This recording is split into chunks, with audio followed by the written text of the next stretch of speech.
বলতে চাই না, বাট এই ব্রাইডাল শুটটা দেখে আমি আর চুপ থাকতে পারলাম না। আর আখি যতই অসুন্দর হোক না কেন, ওরা এক একটা ব্রাইডাল শুট দেখছো, মেয়েটারে কি জোস লাগে, কি সুন্দর লাগে আখির। মানে আখির যতগুলা ব্রাইডাল শুট হইছে একটাতেও ফালানোর মতো না, সবগুলা ঝাক্কা ঝাঁকানাকা এত সুন্দর লাগছে। আর টিশারে কেমন লাগে। আর গাইস সবচাইতে মজার বিষয় কি জানো, আমি যখন ওর কমেন্ট গুলা চেক করছি, বাইরে ভাই আমি হাসবো না কানবো, পরে কই না না না ভিডিও না বানালে তো হইব না। কেউ কেউ কমেন্ট করছে, আপু আপনি কি আর কাউকে পান নাই প্রমোশন করানোর জন্য?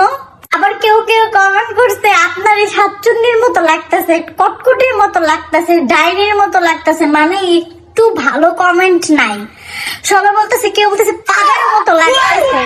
মানে ভাই ভাবা যায় যে কিনা মানে ও কি বলে, মানুষের দেখা দেখি না, মানে ওর দেখা দেখি নাকি আখি সবকিছু করে। এখন দেখতেছি আমরা তার উল্টা, আখির দেখা দেখি এই নিষেধ সবকিছু করতেছে।